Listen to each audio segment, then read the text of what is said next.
Friends, welcome back to my channel baby care with Neetu.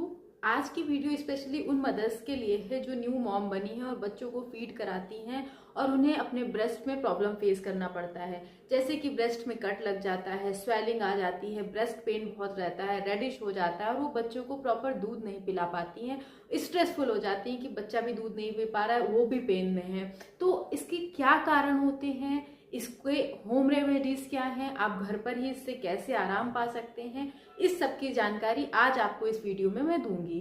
तो चलिए video को start करते हैं। देखिए, जो ब्रेस्ट में पेन और ब्रेस्ट में गांठ या कट या स्वेलिंग की समस्या है, इसके मेन दो ही कारण होते हैं। एक पहला कारण जो होता है कि ब्रेस्ट में मिल्क जमा हो जाता है।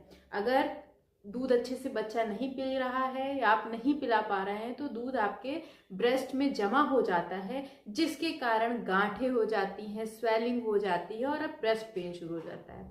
दूसरा होता है इन्फेक्शन, एक मेसाटाइटिस इन्फेक्शन होता है, जिसके कारण जो ब्रेस्ट में जो है हो जाता है, उसकी वजह से जो है गांठ भी हो जाती है, कट्स भी लग जाते हैं, रेडिश हो जाता है, उससे भी बहुत ज़्यादा प्रॉब्लम होती है। तो आपको क्या करना है, आप इनसे कैसे निजात पा सकते हैं, क्या करना चाहिए आपको, उसके लिए आपको करना क्या है, सबसे पहले आपको इस बात का ध्यान रखना है कि आपके ब्रेस्ट में दूध ना जमा होना पाए। एक कारण ये होता है कि जैसे ही न्यूबॉर्न बेबी हुआ, बच्चे को दूध पिलाने के लिए माँ को दे दिया जाता है कि इसे फीड कराना है। कभी भी अपने ब्रेस्ट पे प्रेशर ना करें, क्योंकि किसी किसी को तुरंत मिल्क आ जाता है, किसी किसी को 1-2 दिन लगता है प्रोसेस में, एकदम से तेज से मिल्क नहीं आने लगता है।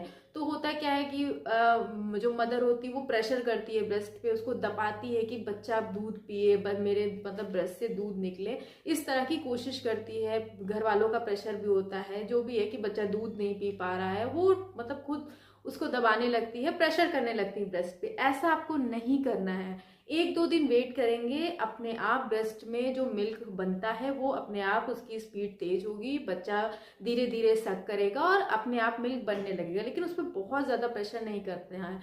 ऐसा करने से ब्रेस्ट में पेन स्टार्ट हो जाता है, फिर आपको और प्रॉब्लम का फेस करना पड़ता है। सेकंड है कि जब आप बच्चे को ब्रेस्ट मिल्क करा रहे हो, फीड करा रहे हो, तो कोशिश करें कि अपने दोनों ब्रेस्ट से बच्चे को दूध पिलाएं। 10 से 15 मिनट एक ब्रेस्ट से, दूसरे से भी 10 से 15 मिनट आपको मिल्क पिलाना चाहिए। इससे आपके दोनों ब्रेस्ट का जो मिल्क है वो खाली होगा, उसमें मिल्क नहीं भरेगा।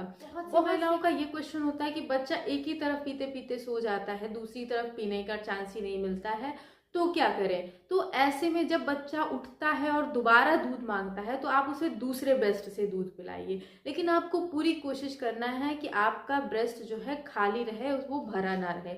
अगर बच्चा नहीं दूध पी रहा है या दूध उसका पेट भरा है और आपके ब्रेस्ट में मिल्क है, तो उसे आजकल बहुत सारे ऑप्शन है, आप हाथ से निकाल सकते हैं, ठीक है। अदरवाइज आप ब्रेस्ट पंप का यूज कर सकते हैं, मैनुअल ब्रेस्ट पंप आते हैं, इलेक्ट्रिक ब्रेस्ट पंप आते हैं, दोनों तरह के आते हैं। आप उन्हें अपने पास रखिए और अपने ब्रेस्ट से मिल्क निकाल करके आप उसे स्टोर भी कर सकते हैं, बाद में भी बच्चे को पिला सकते हैं, लेकिन आपको ब्रेस्ट में मिल्क भरे नहीं रहने देना है। ये सबसे मेन कारण होता है ब्रेस्ट पेन और ब्रेस्ट में गांठ बन जाने का। दूसरा यही कि आप अगर आपको मेसाटाइटिस इन्फेक्शन हो गया है तो उसकी वजह से भी हो सकता है, लेकिन अगर वो आपको हो रहा है तो उसके साथ आपको अगर फीवर की समस्या है, रेगुलर बना हुआ है ब्रेस्ट में पेन, तो आपको डॉक्टर से कंसल्ट करना चाहिए। छोटी छोटी टिप्स आपको मैं दूंगी जिनको आपको ध्यान रखना है। अगर आपका निपल कट गया है, मान लीजिए उसमें कट्स लग गए हैं, तो एक निपल क्रीम आती है, आप उसको लगाइए, उससे आपको राहत मिल जाएगी। अगर आपके ब्रेस्ट में आपको स्वेलिंग लग रही है, बहुत ज़्यादा गांठ आपको लग रही है, तो आपको करना क्या है कि गुनगुने पानी में एक टॉवल को अच्छे से भिगो लीजिए, जो थोड़ी देर तक उसमें नमी बनी रहे, उस टॉवल से अपने ब्रेस्ट की सिकाई कीजिए, उस पर रखिए। अदरवाइज आप शावर लेते हैं तो गर्म पानी से आप थोड़ा सा नहाइए, उसे सेक दीजिए, उससे भी आराम मिलता है। आपको नहाने के बाद अगर हल्का सा रेडिश लग रहा है या मतलब खिंचाव सा महसूस हो रहा है तो आप उसमें ऑयल लगा लीजिए, कोकोनट ऑयल लगा लीजिए, उसके बाद उसको क्लीन कर दीजिए या वॉश कर दीजिए, जैसा आपको ठीक लगे। तो ये सारी टिप्स आपको फॉलो करनी पड़ेंगी, जिससे आपको ब्रेस्ट में मिल्क जो है स्टोर ना हो और आपको ये पेन की समस्या ना हो। एक बात और, बच्चे की पोजीशन दूध पिलाते समय बहुत महत्वपूर्ण है। आप बहुत ज़्यादा लटक के अगर आप दूध पिलाएंगे बच्चों को तो भी आपको पेन होगा। आपको अपने जो है, जब आप दूध पिलाएं तो अपने ऊपर एक पिलो रखना है हल्का सा, बच्चे का जो सर होता है उसको अपने हाथ पे रखना है, जिससे जो है बच्चे का जो हेड है वो ऊपर की साइड रहे। आपको हल्का सा झुकना है, बहुत ज़्यादा बेंड होके दूध नहीं पिलाना है। आप बहुत ज़्यादा लटक के किसी भी चीज़ को बच्चा खींचेगा और लटका हुआ हुआ तो ऑब्वियसली इसमें पेन होगा। तो इन सब चीज़ों को अगर आप ध्यान में रखेंगे तो आपको ये समस्या नहीं आएगी।